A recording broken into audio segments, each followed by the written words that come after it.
Hey, what's going on, everyone? It's Sutek, and it's Super Bowl Sunday, 12:58 p.m. And guys, I want to talk about a few things. I want to talk about this article here specifically. Many token crowd sales no longer that open to the crowds. I want to talk about the credit card. J.P. Morgan, Bank of America, and other credit cards are disallowing Bitcoin purchases. I just want to talk about what this means overall for the industry. And I think, while it sounds not good, I think at the same time people have to be almost protected from themselves, because a lot of people are making terrible decisions. All right, people putting their life savings into BitConnect. Once that happens, you can't really argue against more restrictions and more guidelines for buying cryptocurrency, because it's totally speculative in nature. And unfortunately, when people prove that they cannot police themselves, that's when they get policed. So this article here, many token crowd sales no longer open to the crowds.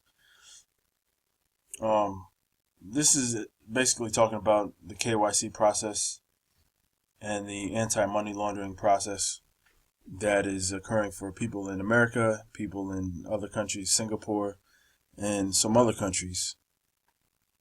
So you can only you can only buy in if you've made over $200,000 for a couple of years, or have $1 million in assets. And that's, that type of thing, and private sales are really to prevent what we've seen happen to a lot of these tokens. And that is, people go, once they're released, people go onto the exchange and dump them. Okay. So it's really to protect the investors, to protect the asset value, and, to prevent people from borrowing to buy speculative tokens. So we see that credit cards have also started to disallow purchases of cryptocurrency. Now, using leverage is not anything new to buy assets. All right, people use, like I've said in previous videos, people use assets, or people use leverage to buy assets all the time. Okay, whether it be real estate, it's really real estate that people use credit cards for. But in terms of stocks, things of that nature, this is why they created margin accounts. Okay, so margin accounts are so you can borrow, but you're borrowing against your own assets. All right, if you don't have any assets and you're using a credit card to buy cryptocurrency, that's not a good thing. If you have no idea what you're doing and you're just buying and holding, especially, and you use a credit card to buy cryptocurrency, that is pretty crazy, because you don't know if you're going to be able to pay that back. Um, it's just a bad idea.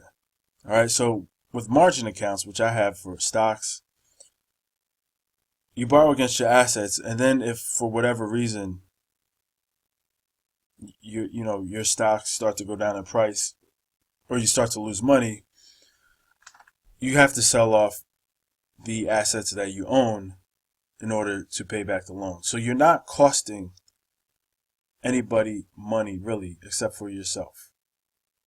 That's the whole thing. If you cost other people money, that's when it becomes a problem. But if you have your own money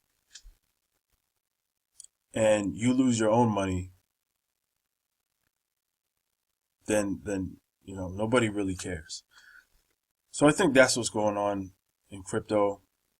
People are realizing that these price fluctuations, which are caused by people, futures contracts shorting it, all right, just to get that out there, the price is going down because of that reason. All right, it is because of Wall Street, it is because of the CME, but nonetheless, people are not, people are not responding how you should respond in this situation. People are selling at the bottom.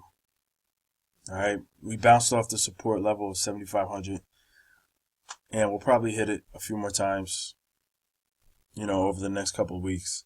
But people are selling low. All right, so people also, I'm guessing, judging by the markets, people have gotten some of the more recent ICOs. They got their tokens, and what they do, they went and sold it because they thought the entire market was crashing. And the market is crashing, or has crashed, but that doesn't mean you sell off. That means you buy more, in my opinion. All right. When everybody gets fearful, get greedy. So that's the right way to respond to a market crash.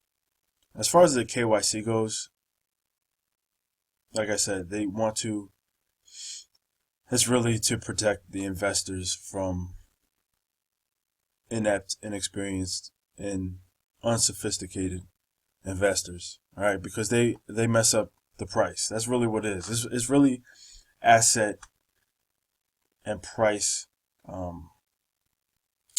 protection. Okay. Now, is it restrictive? Yes, it's restrictive. It does keep a lot of people out of the market.